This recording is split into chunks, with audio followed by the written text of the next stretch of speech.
Louvado seja o nome do Senhor.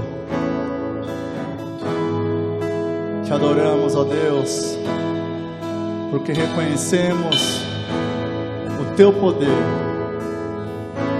Te adoramos porque reconhecemos quem Tu és, Senhor. E declaramos hoje, nesta noite, que somente Tu és o princípio e o fim. Somente Tu, Senhor, é o Alfa e o Ômega, e não há outro como Tu, não há outro como o Senhor. O Senhor quem cuida de nós, cada um de nós. Que nesta noite o Senhor continue entrando nos lares onde esse louvor alcançar, e assim, Senhor, venha fazer as mudanças necessárias. O Seu povo precisa de Ti, ó Deus. Não existe nada que possamos fazer sem a Tua ajuda. Por isso permanece conosco, Alfa e Ômega, nosso Senhor.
És o Alfa e o Ômega, início e fim.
seu lar.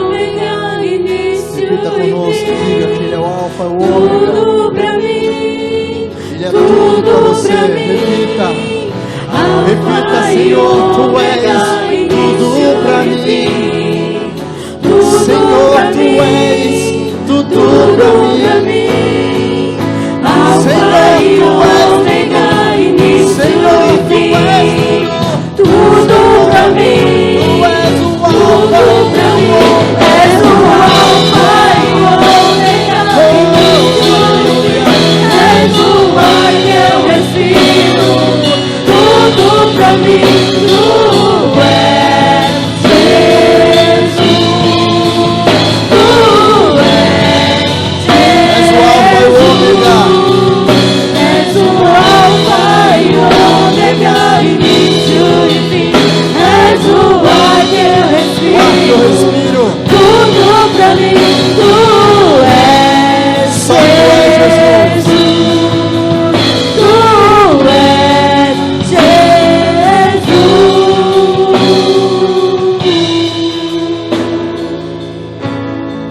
Somente a Ti, Senhor, adoramos, adoramos. Adora o Senhor. Estamos gravando, mas aqui é um momento de adoração também. Adore o Senhor. Eu tenho certeza que o Senhor tem sido na vida de cada um de vocês. E diferente do que todos possam pensar, nós não vamos deixar a Ti, Senhor. Nós não vamos te deixar. Sabe por quê, Senhor? Porque o Senhor nos enviou o Teu Espírito Santo, para que através dele nossas forças fossem renovadas, para que através dele, Senhor, o Teu poder, ó Pai, seja manifesto nesse lugar. Por isso nós declaramos que Tu és o Alfa, o Ômega, o princípio e o fim, que não há outro além de Ti, Senhor. Não há outro, não há outro, não há outro igual a Ti. Aleluia! Você pode glorificar a Deus, você pode glorificar o nome do Senhor, porque outro Deus igual a Ti não há.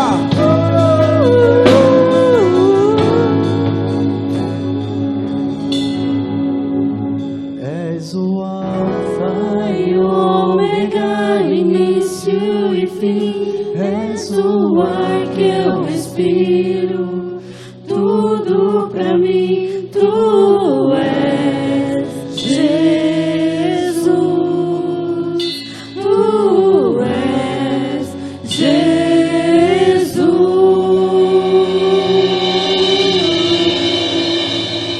Glória a Deus.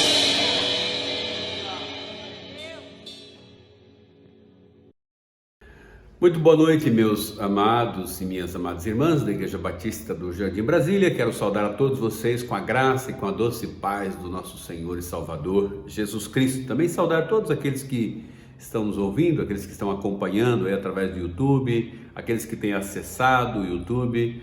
Nós queremos que esse momento seja um momento muito abençoado na sua vida, que Deus possa edificar a sua vida, que você possa estar aí se cuidando, né? Porque se cuidando, você também cuida das outras pessoas. Então que Deus abençoe.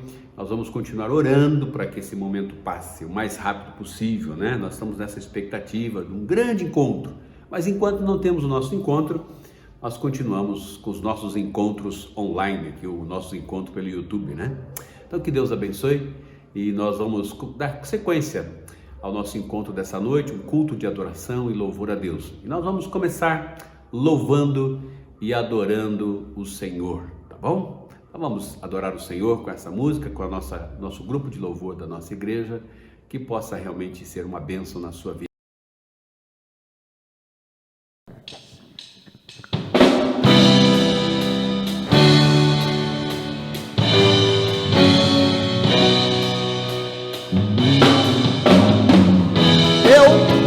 E a minha casa serviremos ao Senhor todos os dias de nossas vidas, até que Ele venha para nos buscar.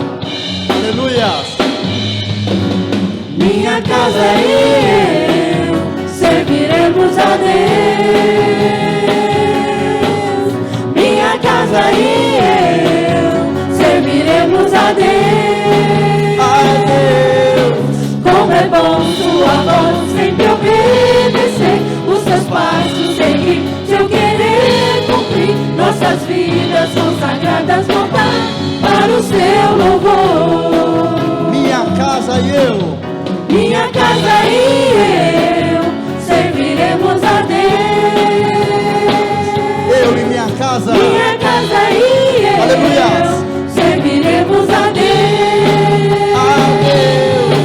Como é bom sua voz sempre obedecer, os seus passos seguir, seu querer cumprir, nossas vidas consagradas voltar para o seu louvor. Bendiremos o teu nome, ó Pai, não há Deus tão grande como tu.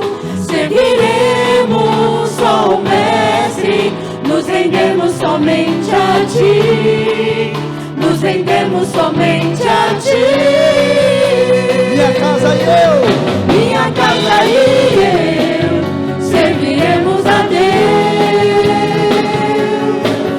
Minha casa e eu serviremos a Deus. Como é bom sua voz sempre obedecer, os seus passos seguir, seu querer cumprir, nossas vidas consagradas voltar para o seu louvor. Para o seu louvor.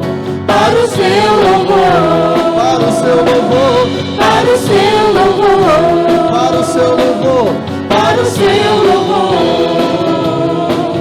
Para o seu louvor.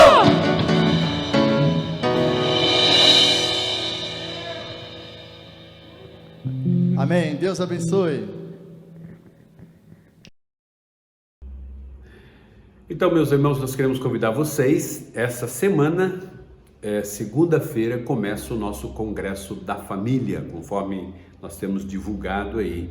Então, nós faríamos o nosso seminário, como fazemos sempre na primeira semana de maio. Então, nós estamos substituindo agora. Fizemos uma parceria com a Igreja Batista lá de São José dos Campos, o pastor Marcos Davi. Vamos fazer esse congresso agora, que começa segunda-feira e termina na sexta-feira, tá bom? Então nós vamos ouvir aí uma palavrinha do pastor Marcos Davi, nos convidando para nós participarmos. Então reúna a sua família, não deixe de participar, divulgue também, porque eu tenho certeza que esse congresso vai ser uma bênção na sua vida. Mês de maio, mês da família. Então vamos aproveitar esse grande momento, essa parceria que estamos fazendo aí, que com certeza será grande bênção para todos nós. Amém? Então vamos lá. Deus abençoe a sua vida. Acompanhe todos os dias.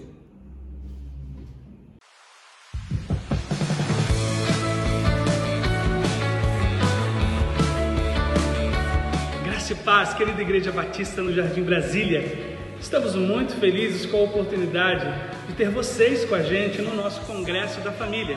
Nosso tema é Ponha a tua casa em ordem. E em cada dia, de 4 a 8 de maio, nós teremos uma palestra especial para uma análise desse tempo que vivemos como família durante o isolamento social. Uma surpresa agradável é que às 19h30 nós teremos uma palestra de forma criativa para alcançar o coração dos nossos filhos de 2 a 9 anos de idade. Você verá o link para baixar as atividades para que seu filho possa participar. E às 20 estaremos juntos na palestra pelo nosso canal do YouTube IBAGE SJC. Que Deus te abençoe e muito obrigado pela parceria. Beijo no coração. A pergunta que mais tenho ouvido nesses dias é: como será a igreja depois da pandemia? Eu tenho participado de algumas lives aí com alguns colegas pastores, nós temos discutido essa questão aí.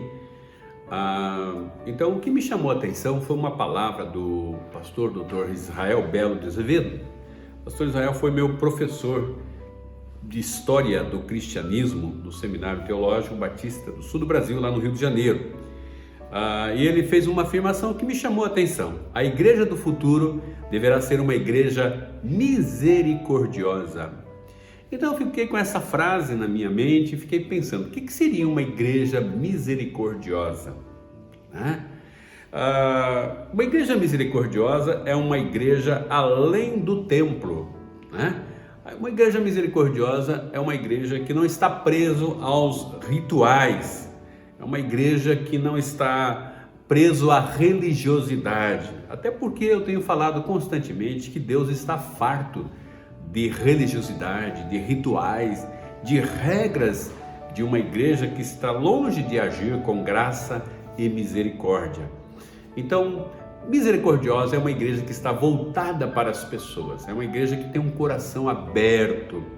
E quando a gente pensa num coração aberto, quando a gente pensa num propósito, quando Deus estabeleceu a igreja, então me veio à mente um texto que está lá no livro de Oséias, o profeta Oséias, logo depois, lá no Velho Testamento, depois do livro de Daniel, no capítulo 10, versículos 12 e 13. O que diz o livro de Oséias no capítulo 10, versículo 12 e 13? Diz assim: semeai para vós em justiça, ceifai segundo a misericórdia, lavrai o campo de lavoura, porque é tempo de buscar ao Senhor, até que venha e chova a justiça sobre vós. Lavrastes a impiedade, cegastes a iniquidade, e comestes o fruto da mentira, porque confiaste no teu caminho, na multidão dos teus poderosos. Então, há uma promessa para a igreja que nós haveremos de ceifar segundo a misericórdia. Mas nós somos misericordiosos? Nós temos que aprender com a misericórdia de Deus. Temos que olhar aquilo que Deus nos ensina. E Deus desenha um quadro agora, ele estabelece uma história para nós, através da vida do profeta Oséias, de como é que Deus é misericordioso, como é que Ele age com misericórdia. Então, quando a gente olha para a palavra de Deus, a gente sabe que a misericórdia em todo o Velho Testamento é uma palavra, principalmente uma palavra muito usada pelo profeta Oséias, né? Ele se valeu muito dessa palavra misericordiosa em todo o seu contexto de profeta. O vocábulo hebraico hesed, nós poderíamos traduzir por amor em obras. Então, mais do que amar, mais do que dizer que nós amamos a Deus, mais dizer que nós amamos o nosso próximo, esse amor tem que ser evidenciado através das nossas atitudes, isto é, das nossas obras. Sabemos que não são as obras que nos salvam, mas conforme diz o texto lá de Tiago, a fé sem obras é morta. Então nós louvamos a Deus por esse momento de solidariedade. Estamos vivendo um período de grande solidariedade. A nossa igreja está sendo solidária, está sendo misericordiosa com os necessitados. Mas a nossa misericórdia tem que ir além, né? Nós temos que pensar nas necessidades de cada pessoa, de cada família, não só a necessidade física, né, de alimentos, de bens, mas sobretudo a necessidade da alma. Quantas pessoas estão angustiadas, quantas pessoas estão aflitas. E então, quando a gente olha para esse texto, a gente aprende que a misericórdia tem que ser evidenciado através das nossas obras. A história do profeta Oséias é uma história muito intrigante, né? Ela nos chama a atenção porque descreve a relação de Deus com a nação de Israel. A nação de Israel foi uma nação que Deus formou quando Ele chamou Abraão e deu a promessa a Abraão de que a partir de Abraão formaria uma grande nação. Então Deus fala assim: Abraão, olhe para o céu e conte as estrelas. Esta será a geração que eu farei através de você, né? Então uma grande nação foi formada através de Abraão. Sabemos que depois de Abraão vem Isaac, seu filho, e Jacó. E depois eles vão parar lá no Egito. E lá no Egito eles são oprimidos, são angustiados ali, a nação cresce dentro do Egito, se torna uma nação poderosa, de certa forma, por causa da multidão das pessoas. Isso incomoda Faraó, que é o rei do Egito. E ele então começa a oprimir, ele começa a escravizar, cada dia mais oprimir a nação de Israel, esse povo. E aí Deus levanta Moisés, e Moisés então se torna o grande libertador, esse homem que vai tirar o povo lá do Egito, vai caminhar pelo deserto até chegar na terra prometida. Então, quando Deus forma a nação de Israel, a nação de Israel era para ser um modelo para todas as demais nações. Então, Deus faz um pacto com a nação de Israel, um pacto de abençoar essa nação. O que Deus espera da nação em troca desta aliança, desse pacto? É que Israel seja fiel a Deus. Deus quer a fidelidade dele, a fidelidade da nação para com ele. Então, se essa nação for fiel, Deus se compromete em abençoá-la. Então esse é o propósito, né? Deus quer abençoar a nação em todos os aspectos, quer cuidar dessa nação, quer guerrear por essa nação, quer suprir essa nação.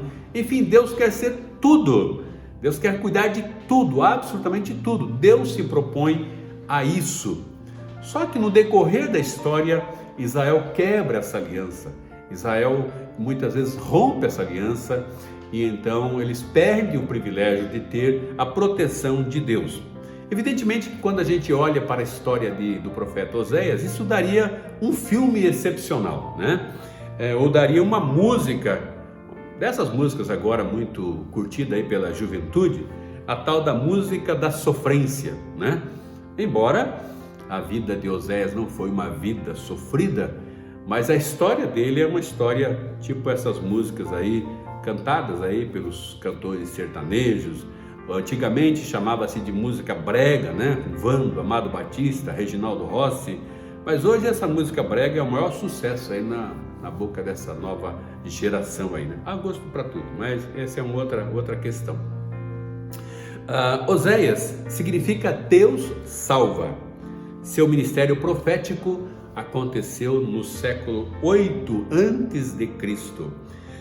Oséias é um livro profético didático que mostra a relação de Deus então com a sua nação Israel. Agora a nação de Israel está dividida entre Reino do Norte e Reino do Sul. O Reino do Norte é composto pela nação de Israel e o Reino do Sul por Judá, né? Essa divisão aconteceu depois dos filhos de Salomão, quando sucederam o trono. Então, por conflitos entre eles, por ambição, a nação de Israel ficou dividida entre norte e sul. A palavra de Deus é especificamente para a nação do norte, para o reino do norte, que é Israel. Qual que é o contexto desta história, né?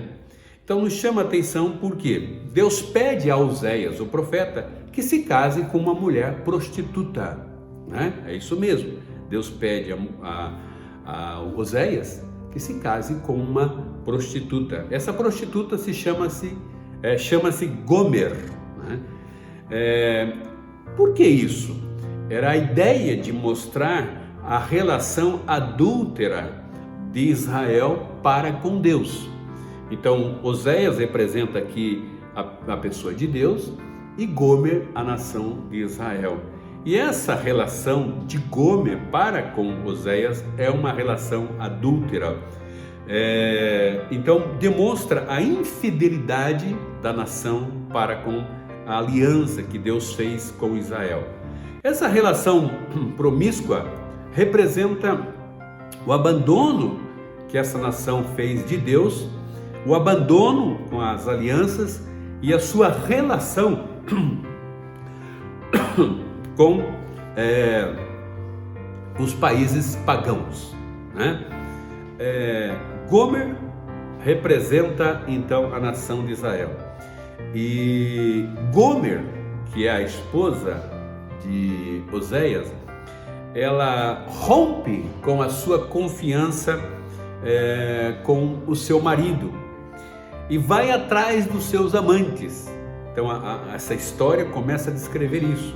Oséias, o profeta, casa com Gomer, e Gomer então é uma mulher adúltera, é uma mulher que vai para a prostituição e ela vai então se satisfazer com os seus amantes. Qual é o pedido de Gomer esposa de Oséias, o que ela deseja? Então, mais na frente a gente vai dizer o seguinte, que ela está dizendo: eles me dão pão, né? Pão, lã, linho e água, né? E bebida. Então, o que poderíamos dizer que isso representa para cada um? Que Gomer estava preocupado apenas em saciar os seus desejos, né? Ela queria apenas saciar os seus desejos. E a gente fica pensando quantos infiéis que abandonam Jesus, que é o pão da vida, para ir em busca de outros pães, né? Jesus é o pão da vida, assim como Deus supriu a fome do seu povo na caminhada do deserto, mandando maná. Jesus também é o pão, aquele que sacia a nossa fome. Não é só a fome física que estamos falando, mas principalmente essa fome espiritual, essa fome de Deus, essa angústia, esse vazio que cada ser humano carrega dentro dele. Então ela sai, ela abandona o seu marido e vai atrás dos seus prazeres, né? Que possa lhe dar satisfação. Quando ela fala também sobre lã, a gente poderia entender que ela renuncia à sua fidelidade para que, em busca do luxo, em busca daquilo que possa lhe dar satisfação na sua aparência, né? Aquilo que dê prazer para ela apenas na sua aparência. Isso é pecado? Evidentemente que não é pecado. O grande problema era o abandono dela, daquele que poderia suprir, daquele que estava suprindo as suas necessidades, para satisfazer-se apenas com os seus amantes, né? Aquilo que desse um status de celebridade, era o ter para ser, né?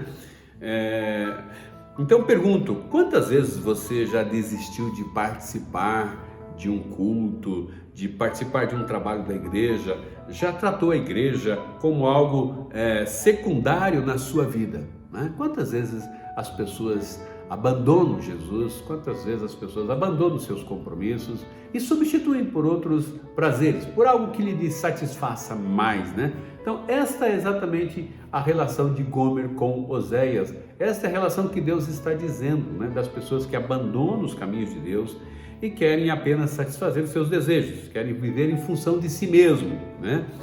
A pergunta que nós fazemos agora, por exemplo, aqueles que muitas vezes a igreja é secundária na sua vida, o que estão fazendo hoje, né? O que você está fazendo com o seu tempo? Antes você não tinha tempo, antes você estava envolvido com muitas atividades, você tinha outras prioridades, e agora, né? Agora que Deus está dando esse tempo todo, né? O que nós estamos fazendo? Quando Gomer fala sobre as minhas bebidas, os amantes que lhes davam, que lhes dava bebidas, né? Eles proporcionavam uma diversão, né? Então Gomer queria aproveitar a vida. Talvez a bebida seria aquilo que desse uma alegria momentânea para ela, né? Que lhe desse um prazer. E esse prazer era um prazer que ela não se importava com as consequências desse prazer. Queria apenas ter um prazer momentâneo. A questão aqui não era o que ela recebia dos amantes, né? O problema não é o que ela recebia, mas o fato de renunciar tudo aquilo que o seu marido, o profeta Oséias, poderia lhe proporcionar, estava lhe oferecendo, né? Tudo o que ela desejava, o seu marido poderia lhe dar, né? Mas nessa dimensão de troca, Gomer, com essa dimensão, Gomer se vende para os seus amantes, ela se entrega para os braços dos seus amantes e renuncia ao amor do seu marido, né? Ela então troca simplesmente Oséias, né? E ela vai atrás dos seus amantes para a sua própria satisfação. Então Deus está falando para a nação de Israel, essa nação que abandonou Deus e fez uma aliança, fez uma relação com seus amantes para satisfazer os seus desejos, não que Deus não tivesse, porque Deus estava disposto a dar tudo o que eles precisavam, mas eles queriam satisfazer a si próprio, né? Então, nessa relação de Gomer, a gente aprende também que muitas vezes a gente troca Deus por pouca coisa, né? Troca Deus por aquilo que nos dê prazer momentâneo, e muitas vezes esse prazer tem uma consequência, e esse prazer a gente pode chamar muitas vezes de pecado na nossa vida. E todos os pecados tem uma consequência, né?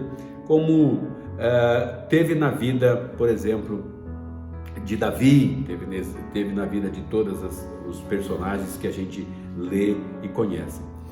Oséias demonstrava amor e misericórdia mesmo com os erros, mesmo com os pecados, mesmo com o abandono de Gomer, a sua esposa.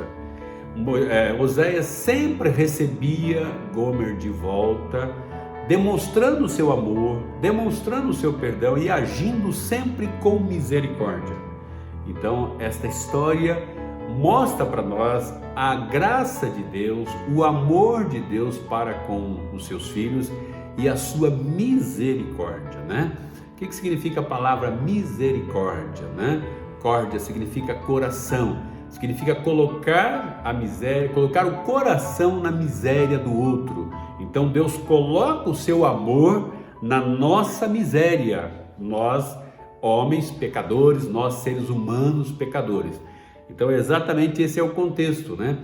Oséias é um homem misericordioso para com a sua esposa, que mesmo errando, mesmo sendo uma adúltera, tendo a sua relação com seus amantes, ele sempre a recebe. Por quê? Porque ele a ama e ele é misericordioso.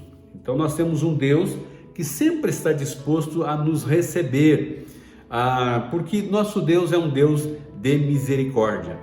É interessante que a prova dessa misericórdia, a prova desse amor, é que Oséias tem 3 filhos com Gomer, né? Na verdade, ele não sabe se esses filhos são deles ou não. Provavelmente esses filhos são filhos do adultério de Gomer. Mas Oséias, o profeta, trata esses filhos como sendo deles mesmo. E cada nome desses seus filhos representa também uma ação de Deus para com Israel. Então Deus é amor, Deus é misericordioso, Deus é gracioso, mas Deus também é juiz, né? E as consequências dos nossos erros, a consequência do pecado, todo mundo vai ter na sua vida. Então, o que significa o primeiro nome do seu filho? Jezreel, né? Jezreel, Deus semeia, significa Deus semeia. Deus semeará seu juízo por causa dos pecados de Israel. Então, todo pecado tem uma consequência inevitável. Então, Deus é justo, né? Então, nós temos as consequências.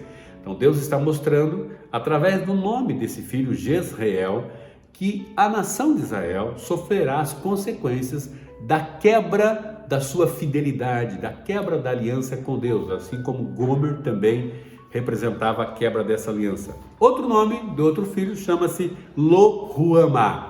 Lo-Ruhamá significa desfavorecida. Então, o favor abençoador de Deus seria tirado do povo por um tempo. Deus é justo e vai retirar a bênção sobre a vida dos infiéis. Então, muitas vezes as pessoas não entendem por que algumas coisas acontecem quando elas estão longe de Deus. Evidentemente que Deus não tem nenhum compromisso se você rompe a sua aliança com Ele. O compromisso de Deus é ser fiel, é nos abençoar, é nos proteger, é nos guardar quando estamos debaixo desta aliança.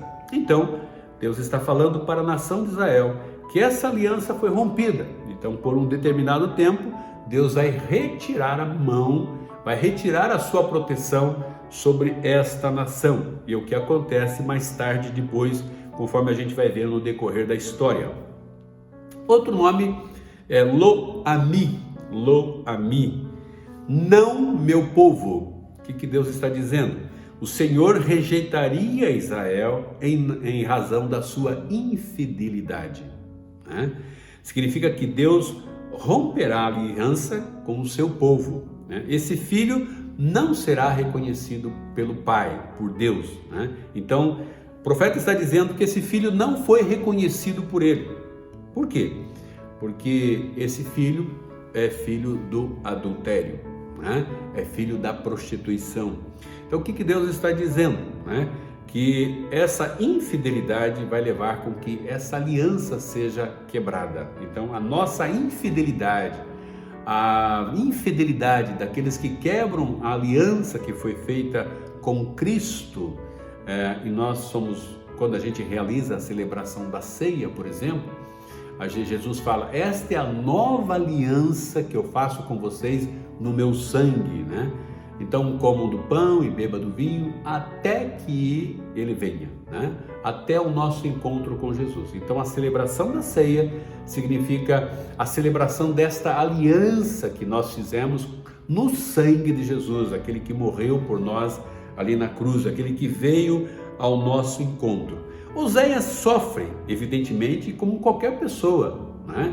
Que tem uma esposa que tem uma atitude como essa, ou que tem um marido que tem uma atitude como essa, né? Que vive no adultério, que vive na prostituição, ou por um amigo que se decepciona com um amigo, se decepciona com uma pessoa que confiou, uma pessoa que você fez uma aliança.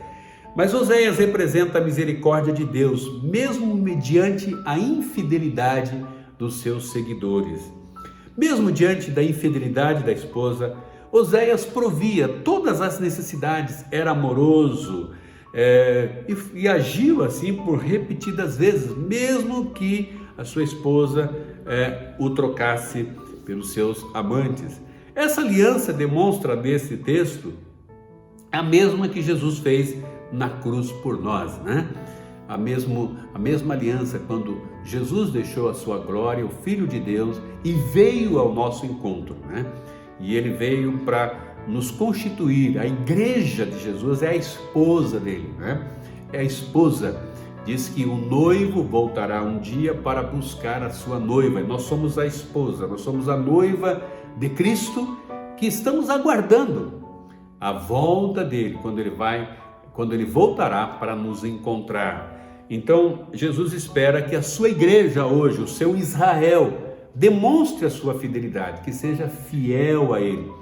Mas mesmo com a nossa infidelidade, mesmo com a infidelidade da igreja, mesmo com a infidelidade de muitos, esse Deus está sempre disposto a agir com misericórdia e com graça ao nosso favor, né? Israel era uma nação que deveria depender e confiar exclusivamente em Deus.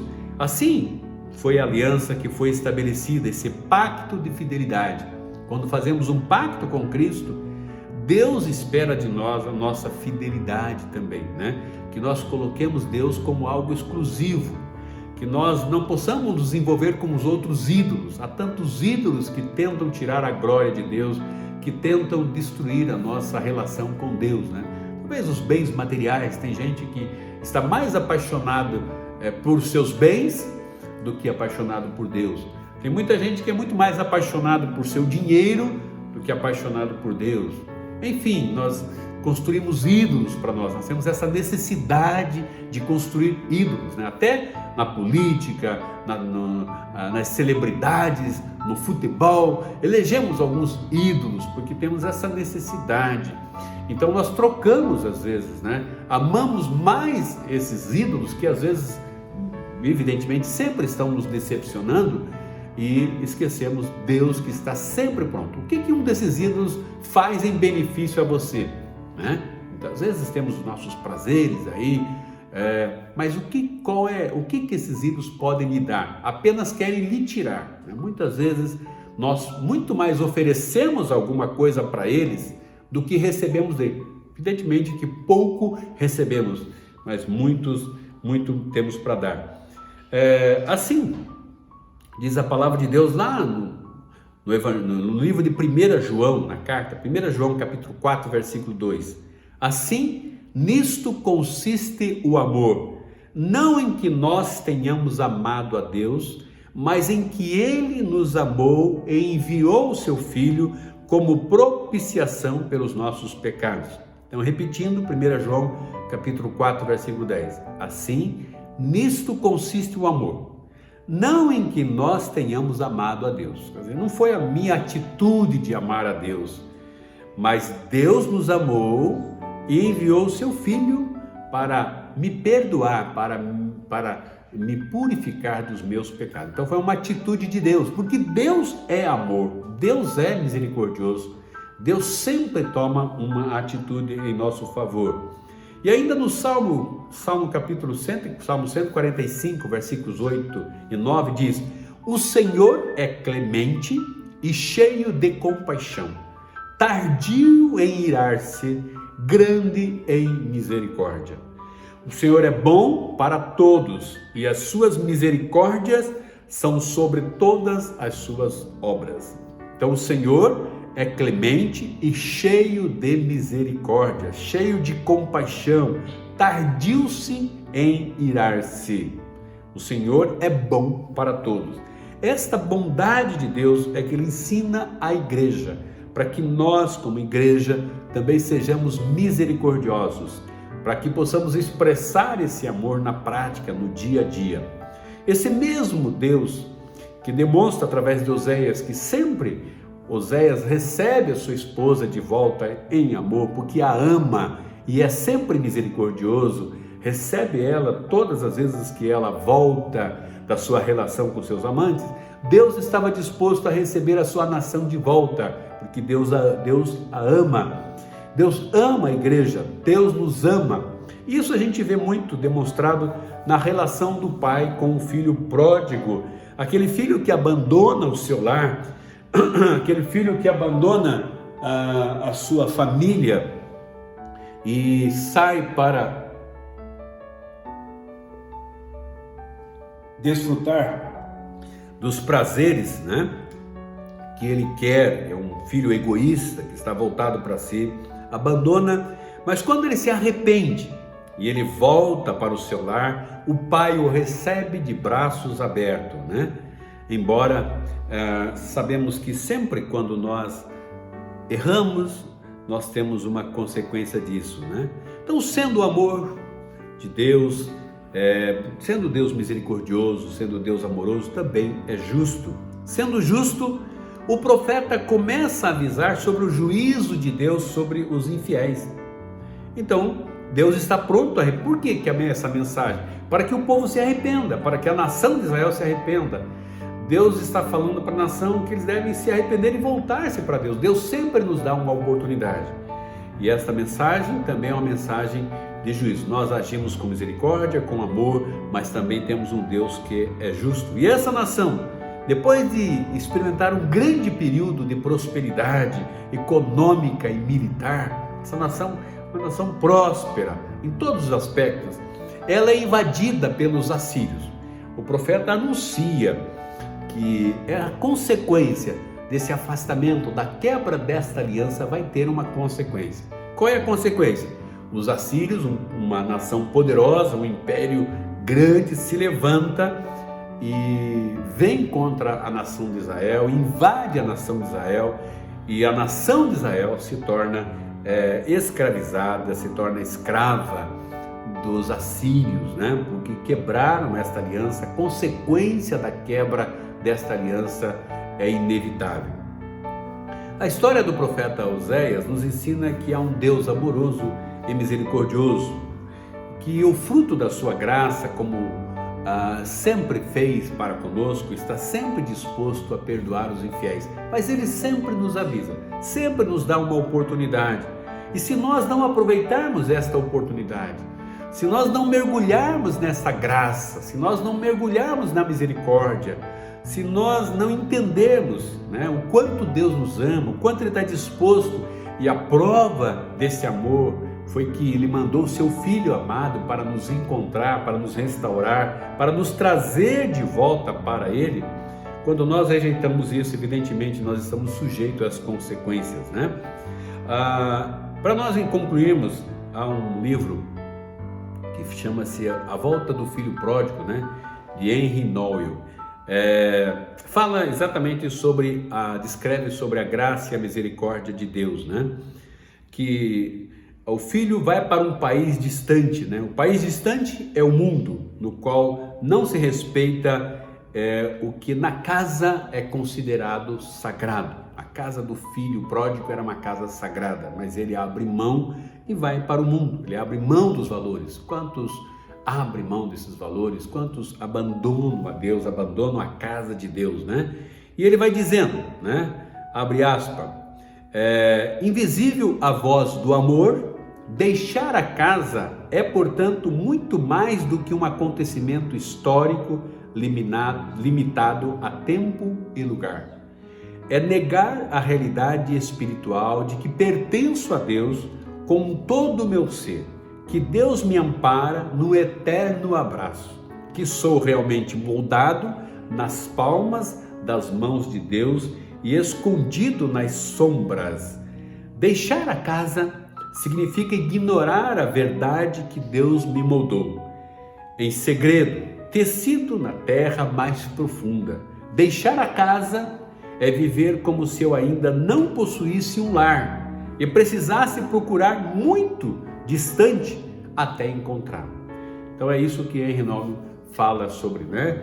Quando a gente abandona a casa de Deus, quando a gente abandona Deus, é como se a gente não tivesse um lar, como se eu não precisasse do meu pai, como eu pudesse viver independentemente do meu pai, né? Que eu pudesse desfrutar da minha vida do jeito que eu quero. Eu não preciso, eu abro mão. O filho pródigo abre mão do seu lar e ele vai em busca de outro lar, em busca de outros lugares que possam lhe dar uma satisfação.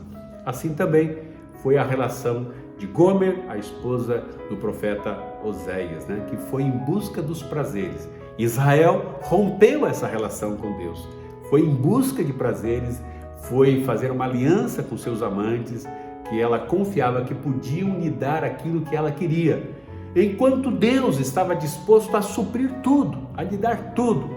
Então, nesse novo tempo, Deus espera que você continue fiel e confiante.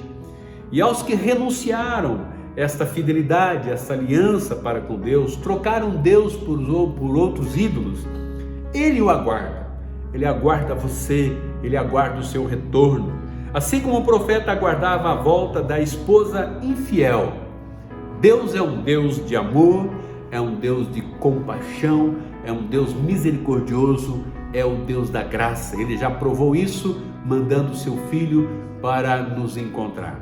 Que você possa pensar nisso, que nós como igreja possamos aprender nesta história a sermos uma igreja misericordiosa, a compreendermos e vivenciarmos esses valores, né? Que Deus abençoe, que você continue fiel à aliança que Deus fez com você e que um dia você fez com o Senhor. Meu querido irmão, minha querida irmã, meus amigos, todos aqueles que estão nos acompanhando através dessa mensagem, nós queremos encerrar orando por você, orando por sua vida. Eu quero que você agora, nesse instante, receba essa oração em nome de Jesus. Pai querido, nós te louvamos pela tua fidelidade para conosco. Nós te louvamos pelo teu amor demonstrado, provado ali através da morte do teu Filho amado Jesus Cristo na cruz do Calvário. Nós te louvamos pela tua graça que um dia nos alcançou. Nós te louvamos porque o Senhor nos ama. Muitas vezes cometemos nossas falhas, nossos pecados, mas o Senhor está sempre disposto a nos perdoar. Obrigado, Pai, pela tua compaixão. Obrigado, Pai, pela tua misericórdia diária para conosco, porque as tuas misericórdias são novas a cada manhã.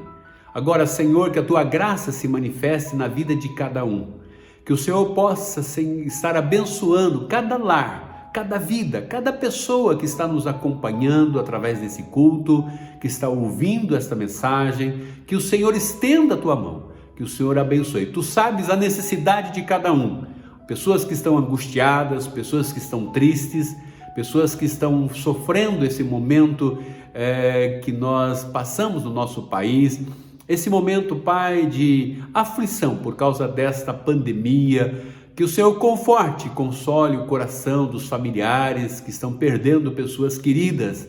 Ó Deus, continue dando sabedoria para as nossas autoridades, para que hajam com prudência, Senhor. Dá sabedoria aos médicos, proteja, Senhor, os médicos, enfermeiros, paramédicos, todos aqueles que estão envolvidos diretamente no cuidado da população, aqueles que têm que sair de suas casas para o trabalho, fora da sua casa, que estão no grupo de risco. Ó Deus, cuide de cada um deles, Pai. Tu sabes a necessidade de cada família. Tu conheces o coração daqueles que também quebraram esta aliança, aqueles que já pertenceram, fizeram uma aliança contigo, mas hoje estão afastados da presença do Senhor. Aqueles, ó Deus, que estão longe da casa de Deus. Que o Senhor possa agir com misericórdia, que eles possam entender e compreender, que o Senhor haja com graça, que o teu Espírito Santo toque nesses corações e que eles possam voltar para a casa do Senhor, possam renovar a sua aliança com Deus, para que possam desfrutar de todas as bênçãos que Deus está disposto a nos dar. Dê, Senhor, agora a tua bênção para cada pessoa. Nós abençoamos em nome de Jesus e agradecemos por esses momentos que passamos juntos. Amém.